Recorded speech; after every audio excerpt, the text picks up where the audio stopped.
See him a beast when he hear that sound like yeah, beat on the beat when he hear that sound like woo. Yeah, bitch and the champ only need one round like ha.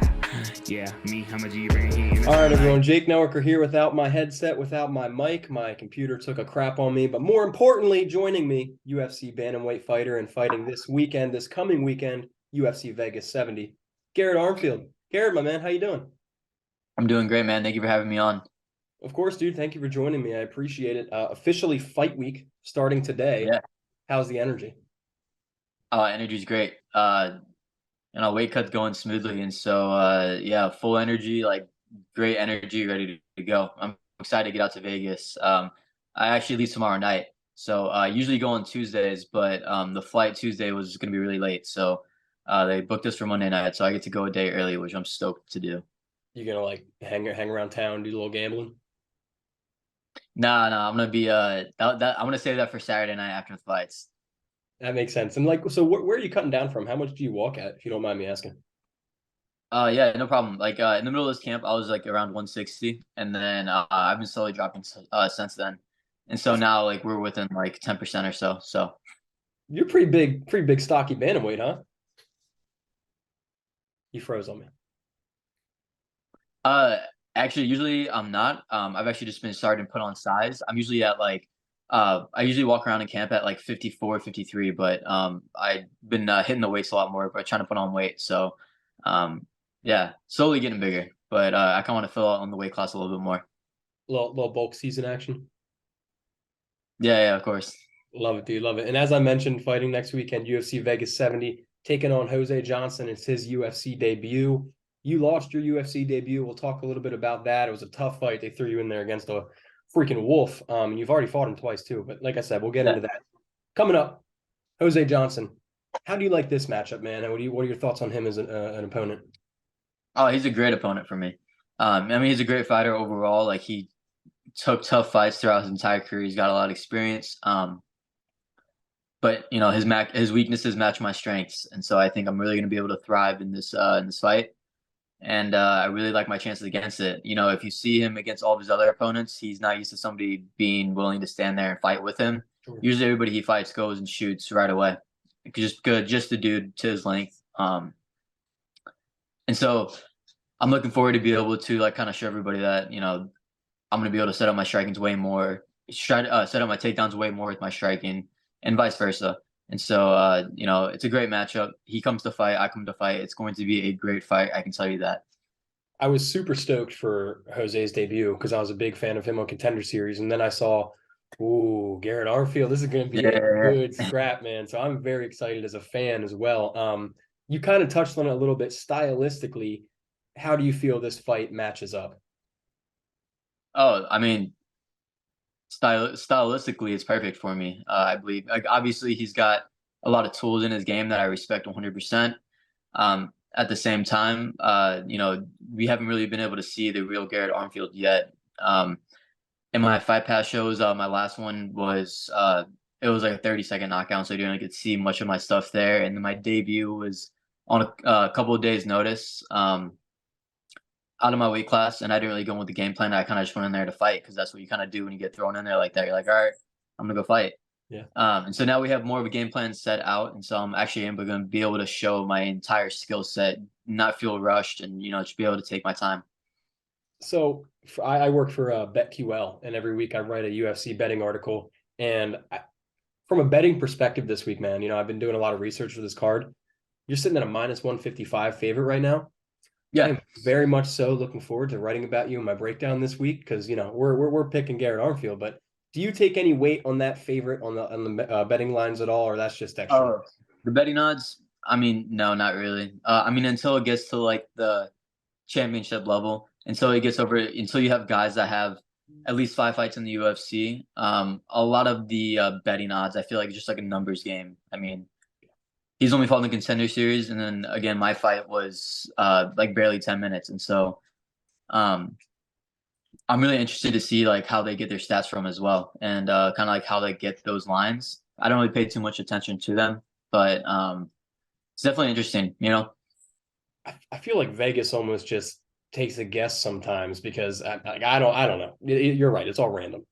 Yeah, I mean, at least for guys that are just starting out, it's Yeah. like, yeah, and then of course, the more you get, like, the more fights there are, and there's more to draw from. There's more like official stats with it that kind of would line up with the betting odds. But yeah, that's cool to know. I didn't even know I was the favorite, so that's what's up. Got you. Yeah. Got that favorite money, and it's very bettable at minus 155 for whoever's listening. And also for the degenerate gamblers out there, including myself, Yeah. you got a prediction for the fight? Oh, of course, man. Prediction is going to be me winning, obviously. Man, anyway, submission, I know it's there for me. I know that he's not gonna be able to, expect my striking offense. Especially since, my stature, I'm 5'6", but I also have like a 70-inch reach. So it's kind of deceiving. I've Wow. got long arms, but it doesn't seem like I do because I'm, shorter.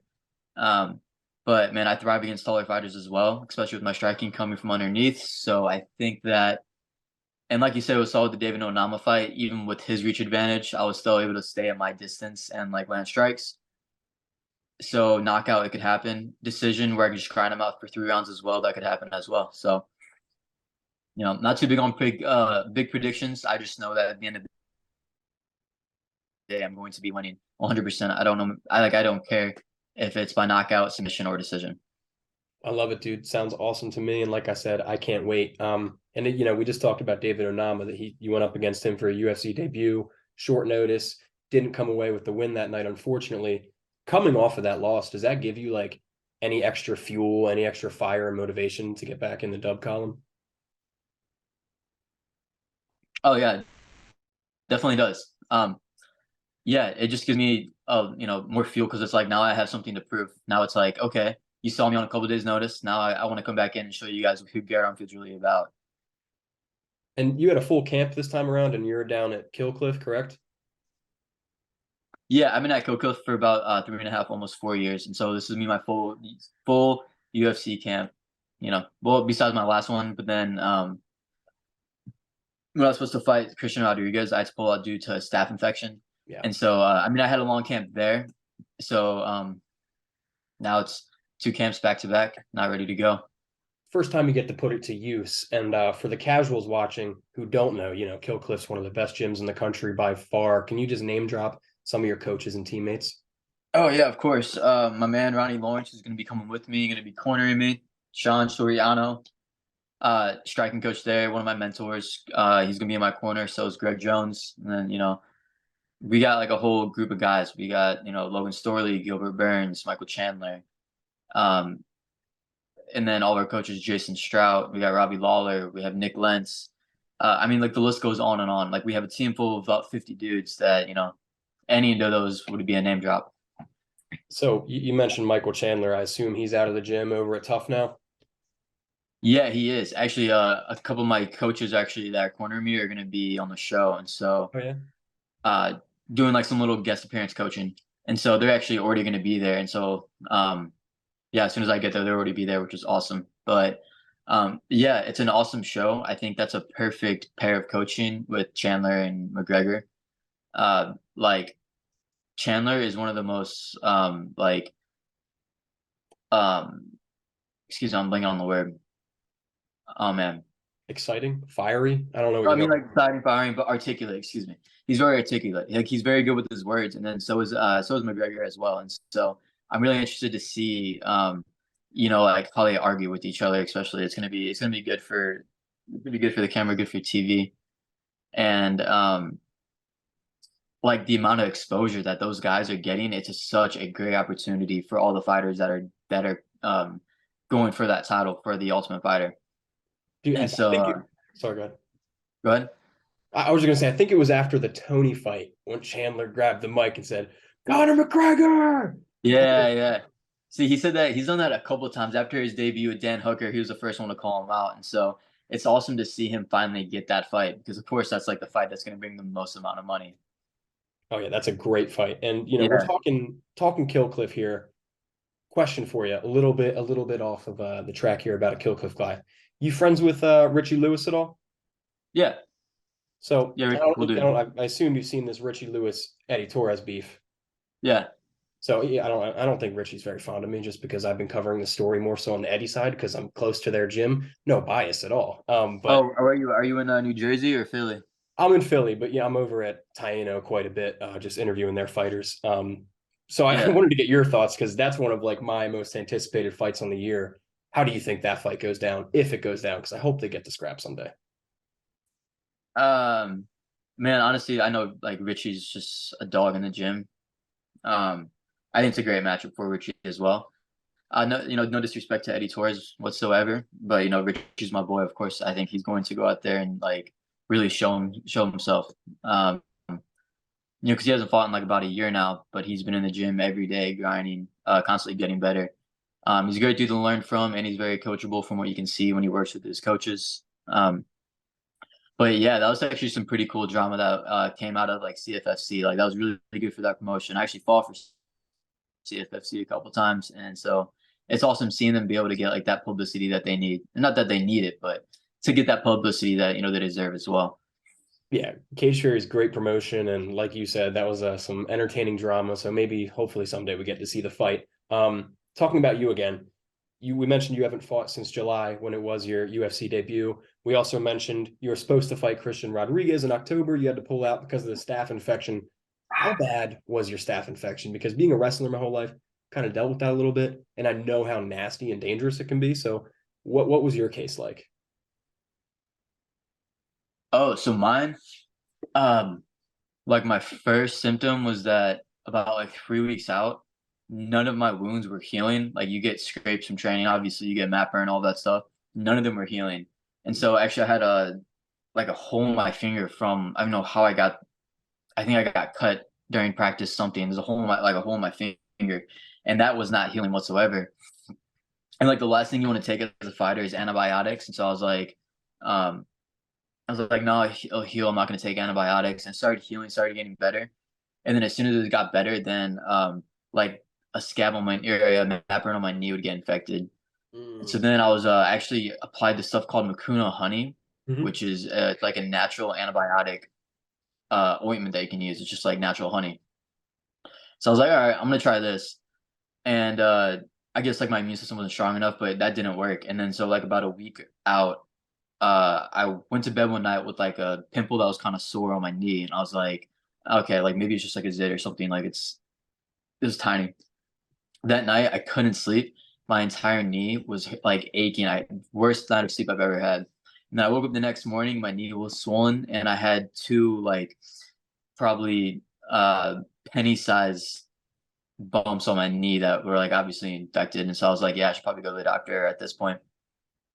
And so at that point, like I spoke to my manager, and he was like, I showed him what's been happening. He's like, yeah, let's not fight like this. It's not healthy. Like you're not gonna be able to pass the commission first off. Yeah. So yeah. So I ended up having to go to the hospital. It was pretty nasty. I was actually on antibiotics for 20 days for it. Oh, Um, yeah. And so like you've taken it before too, where like it messes up your system. Oh dude, man, antibiotics messed me up so bad. dude, it took me probably a good 2 months to get my cardio back. Like I felt sluggish for 2 months. And now, when did the doctors also tell? This happens all the time whenever I've taken antibiotics. Like, no, dude, that won't mess you up. Your cardio won't be messed up. Your stomach will be fine. And then I'm just a Yeah. mess for 3 weeks.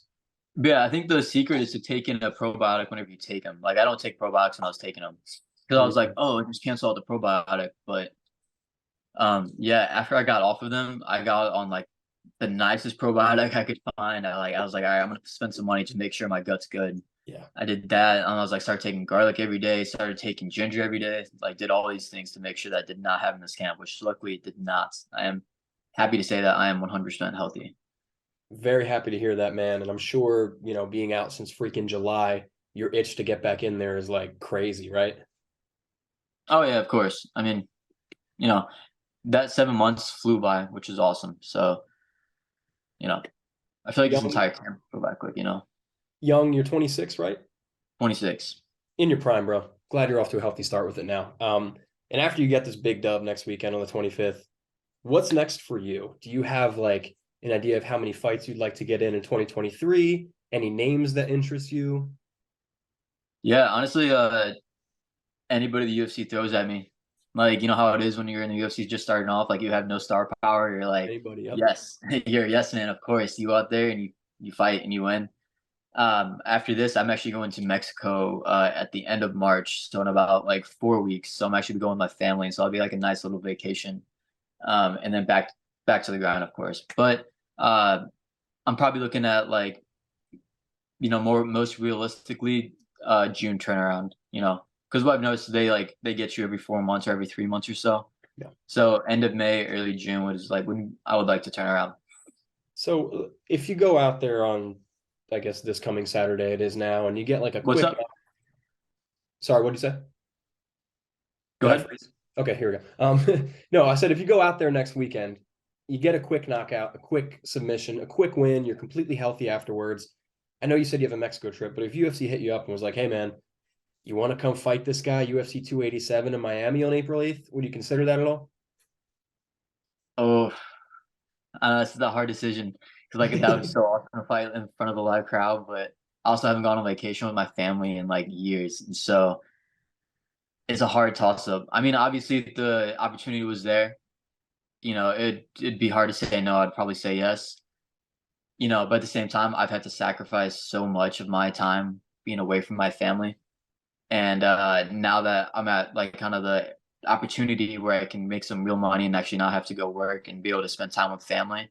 Um, so that's a hard choice. I mean, obviously, I would most likely say yes to the fight and be like, sorry, family, maybe next year. But um, yeah, We'll see. We'll see what happens. yeah, I make it happen.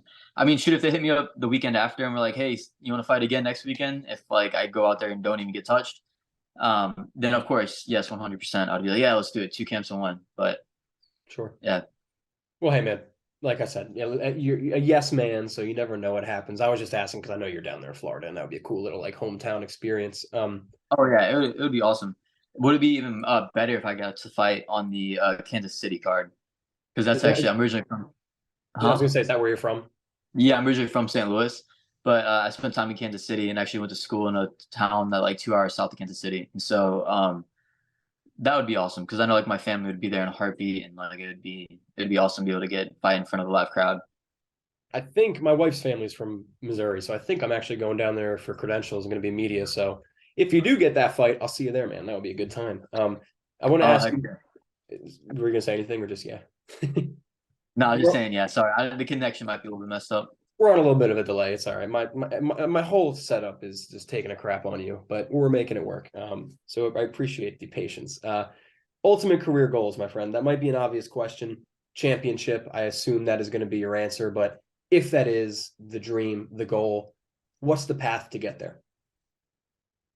The path to getting to the title, obviously winning fights, and then secondly, building your brand. You know, trying to get as many interviews as you can, trying to get on as many podcasts as you can, really building your image and building like, you know, obviously when you fight, you build your brand as you do that when you win and stack them up. But at the same time, just like marketing yourself. If there's like anything you really notice in this game is that, you know, a lot of times like who you are in the community gets you a lot further than just winning fights. You've seen dudes fight and win like 7 times in a row and they don't have the biggest fan base. And so like it takes them 8, 9 fights to get to the title shot. Whereas you got dudes that like Alex Pereira, he literally fought in the UFC 3, 4 times. Obviously, there's more of a backstory to it. Yeah, look at O'Malley. I mean, O'Malley did have a lot of fights to get there, but at the same time, that dude's made a lot of money along the way. And so actually, I really do like how he does his branding. I mean, obviously, I'd probably like that's not my complete style as his, but at the same time, I do like his logos and I like what he's doing. You know, like have you ever taken a look at his website, the Sugar Shop? It's sick, dude. Yeah, it's cool how he's got so much product with like his stuff on it. And so, I think he's a great person to look at to what you want out of a branding as a fighter. Yeah, O'Malley's the guy, and I mean, as you're a fighter, I'm a freelance contractor for a bunch of companies. You're essentially the same thing. You got to sell yourself, you know. Yeah, of course. Yeah. And I like to sell you guys when I can, so that's why I appreciate you hitting me up or answering me for this interview, man. It's a good time. Yeah, of course, man. Yeah.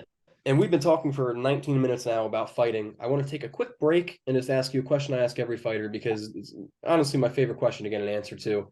when you're not Garrett the fighter, training, fighting, I assume that's how you spend most of your time. What are you doing? Like, do you have any hobbies or interests? Like, how do you spend your free time? Yeah, of course. If I'm back home with my family, I definitely like to go like fishing and hunting. I grew up like that, going hunting every single weekend. And so that's probably like definitely one that I love to do with my family, especially fish. I'm a big fisher. Yeah. Um, Other hobbies, man. I'm a waiter right now, so I'm trying to learn actually how to bartend because that'd be actually like a really fun skill to learn to have. So working on that, and then yeah, shit. I play solitaire. Oh, yeah. Like fighters, like all we do is train, and so it's hard to be like, oh yeah, this is my hobbies.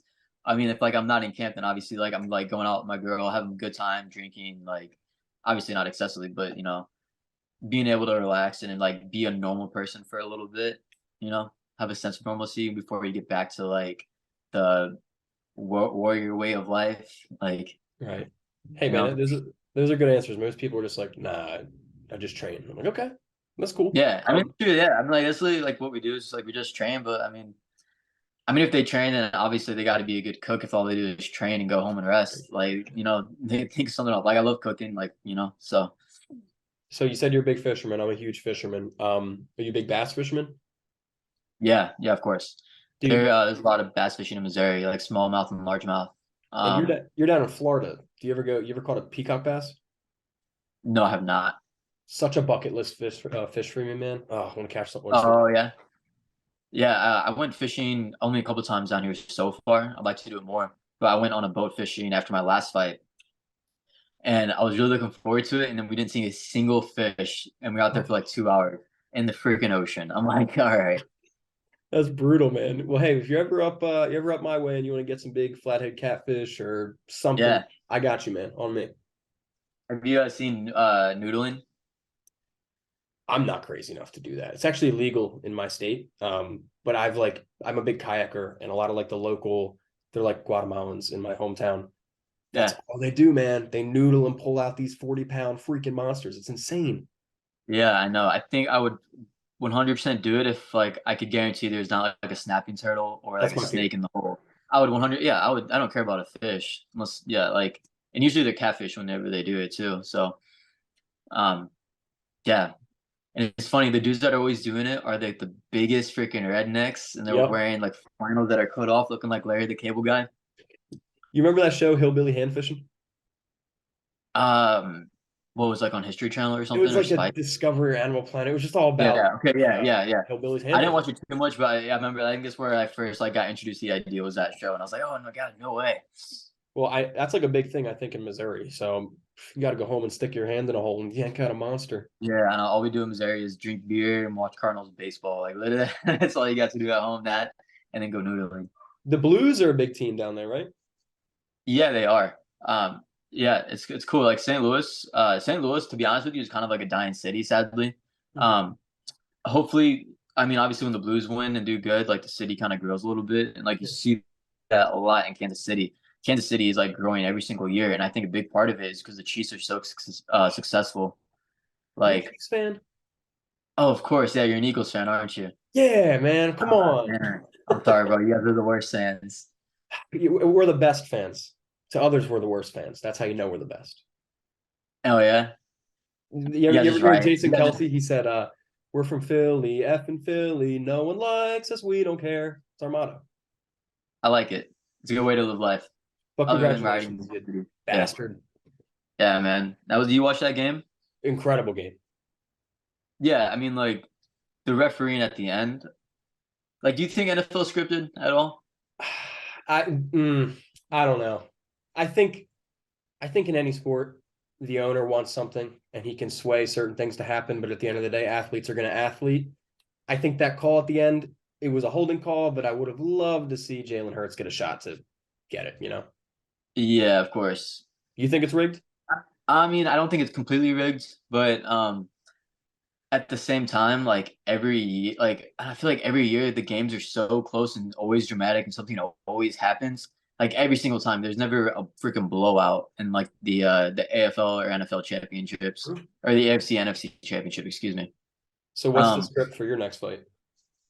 What's the script for my next fight? Yeah. Oh yeah, like WWE style, right? Yeah, UFC scripted, is that what you're saying? No, definitely not. Definitely not. Definitely not.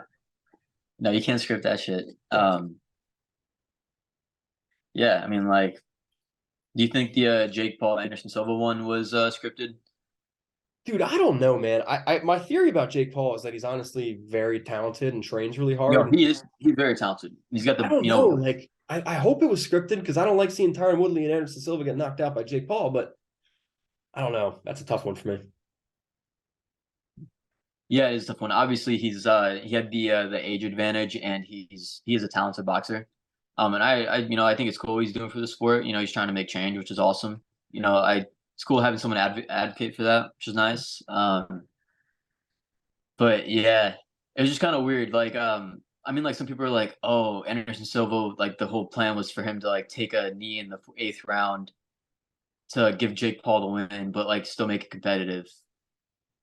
And so like I could kind of see that, but at the same time, it's like I don't know. You gotta be paying Anderson Silva like a lot to do that. Well, with like those, like I call them circus events, so to speak. If that's scripted, that would not surprise me. The NFL, it might surprise me a little more, but also I don't know, man. It's 2023. Anything can happen. We've seen enough crazy shit the past few years. Yeah, anything can happen. Yes, sir. So, Garrett, I don't want to keep you too long. We've been talking for 25 minutes again. Thank you very much for the time and dealing with the technical issues. But before we get out of here, I just want to give you the chance, man. A lot of eyes are going to be on you. Hashtag UFC Vegas 70, ESPN Plus, UFC Fight Pass, you name it. You already have fans and supporters. I'm sure you have a hater or two out there. That's just how MMA is. Anything you'd like to say to everyone? The mic is yours. Yeah, just shout out to again all my fans, teammates, training partners. You can follow me on Instagram at Garrett Armfield 135 or Armfield 135 on Twitter. I actually just got word today, or I saw on a post that I'm actually going to be opening the entire event. So I'll be first fight of the night. So make sure to catch in and check it out. Give us a follow and kind of stay tuned. Yes, sir. And I'll put all your info below. People go follow Garrett. Make sure you tune in February 25th. I think 4 p.m. Eastern time. Is that correct? 4 p.m. Eastern time, correct. 4 1 p.m. Eastern time. Curtain jerker. Going to get that WW. Garrett Armfield, thank you so much, man. And when I say this, I genuinely mean it. Kick ass. Thank you so much, Jake. I appreciate you, brother. Thank you. Of course, man. We'll do it again when you get that dub, all right? Yeah, let's do it for sure. Cool.